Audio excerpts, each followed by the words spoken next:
Okay, so far, we've been graphing sine x and cosine x, right? And for those two, to graph one cycle, we go from 0 to 2 pi, right? For sine and cosine. Then we learned about tangent, and for tangent of x, we said we go from negative pi over 2 to pi over 2.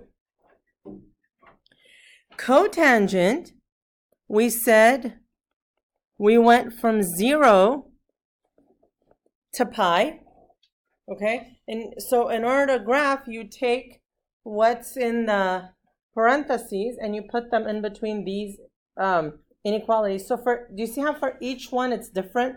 So far, the only ones that are the same are sine and cosine. Well, today, we're going to do another one. We're going to do cosecant and secant, okay? But you're in luck because cosecant and secant is, what is cosecant? Like, what is that? It's 1 over what? Sine. And secant is 1 over what? Cosine. So secant and cosecant, we're in luck. It goes from 0 to 2 pi, just like sine and cosine. All right? But this, so write this down somewhere.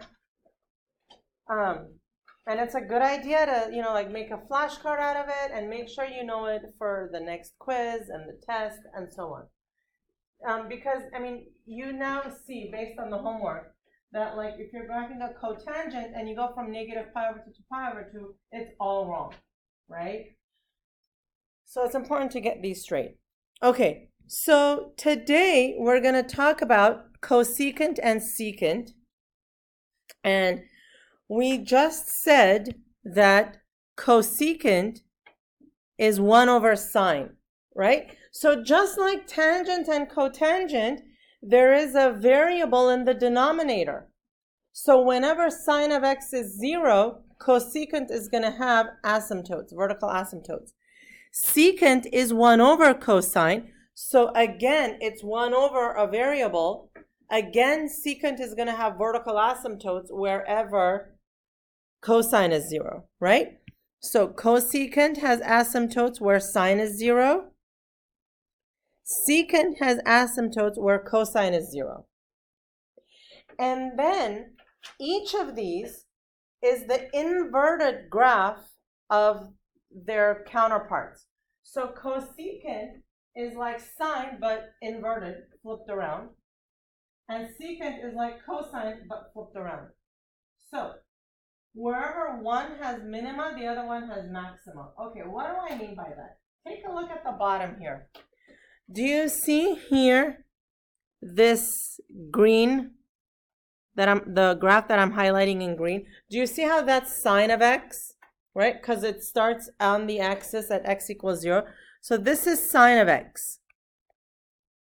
And if I continue going, this is what it looks like, right? If I go for more than one cycle, that green is what sine of x looks like, right?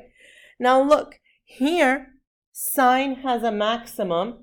Here, sine has a minimum. And look at the cosecant graph. The cosecant graphs are these U shapes, right? So you see how it's still a cycle, but do you also see how if you take the green U, which is upside down here, and you flip it over, you get the top blue, right? So wherever there is a maximum for the sine, there is a minimum for the cosecant. And wherever there's a minimum for the sine, there's a maximum for the cosecant. Also, look at that sine graph. Look at that green sine graph. Where does it cross the x-axis? Here, here, here, here, and here.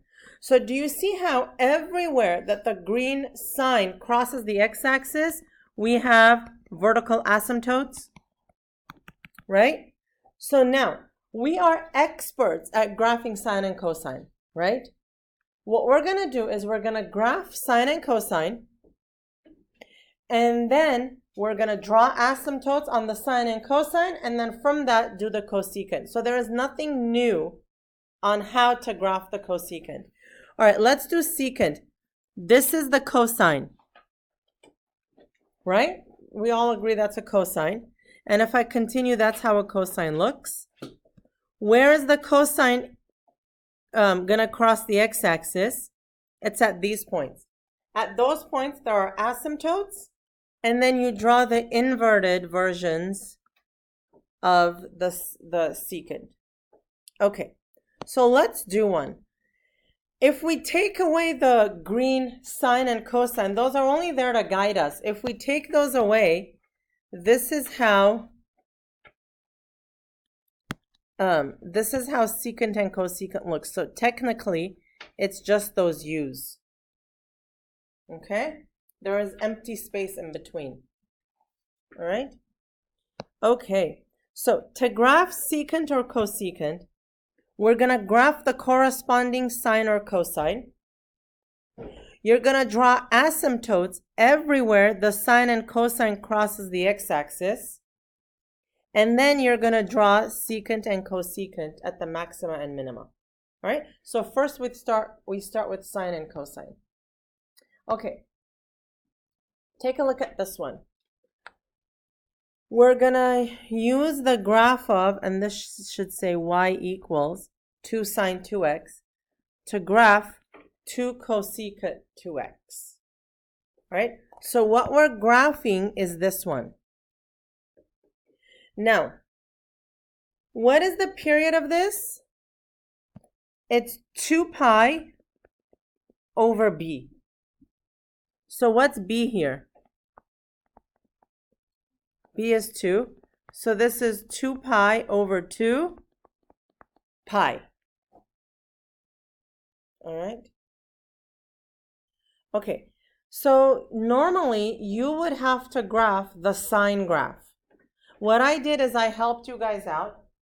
I already put in a sine graph. So do you see how the period is pi? It means it goes from 0 to pi. So this one goes from 0 to pi. But instead of doing just one cycle, I did 2 cycles so that we get a little bit more practice. Okay, now, so the first step was to draw the sine and cosine, which we did. Next, it says to draw asymptotes everywhere this graph crosses the x-axis. So, this graph crosses the x-axis here and here at pi over 2 and at 0, and where else? Negative pi over 2 and negative pi. All right? So those are the asymptotes. So this has asymptotes at x equals 0, x equals pi over 2, x equals pi. But also, look, it has an asymptote at pi over 2 and negative pi over 2 on the other side, right? So I can condense that, and here I could just say plus or minus pi over 2 and plus or minus pi. Okay, next, now that I've drawn the asymptotes, I have to draw the secant or cosecant. So wherever there is a maximum, I draw a cosecant. It looks like this. Oh. One thing you have to watch out for, well, 2 things really. At this point here, the graphs have to be touching. Okay, and then it has to follow the asymptotes. So here, you go down, the graphs have to be touching. You go down, the graphs have to be touching. So here, there shouldn't be empty space. Like, it shouldn't look like this. It shouldn't look like this where there is empty space there, right? It has to, the minimum of one has to touch the maximum of the other, like that, okay? So that's how we draw that. Okay, let's do a secant one next.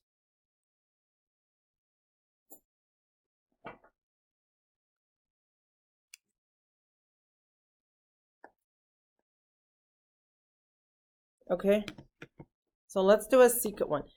Secant is 1 over what? Cosine. So we're going to use y equals negative cosine 2x. You take the exact same thing, like all of it, only change secant to cosine. All right, let's do period first. B is 2, so that's 2 pi over 2, which is pi. All right, we're going to take the 2x and we're going to bound it between 0 and 2 pi. So when I divide by 2, I get 0 x pi. All right, I'm going to give you about a minute to go ahead and graph a cosine function. I'll stop this for a minute.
Okay, so we have our asymptotes here and here.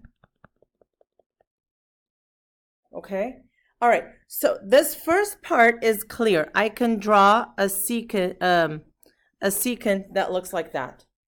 Okay, now the second part, whether I go to the left or right, I'm only going to get half of a u, right? So a full cycle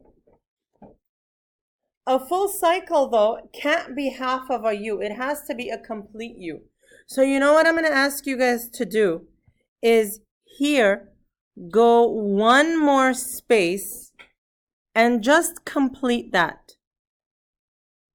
Okay? So now there is another asymptote there, and I can complete my secant that way. So you will only have to do this for the secant, right? For secant only, complete another point for the cosine. And I will let you leave that point unmarked, so you don't have to put the value at that point, okay? But do like draw that second u so that it's one complete cycle. And that's pretty much how we graph secant and cosecant. So you see, it's not really that much new information. Huh? You don't need to do it on the other side. So just pick either the left or the right and just do one more. You could have gone, to the other side instead and make it look like this. So either or is okay. Just make sure you get one that faces up, one that faces down. Okay, so this homework will be due for next class. Again, it has to be done on graph paper, and we can download off of the MyJag.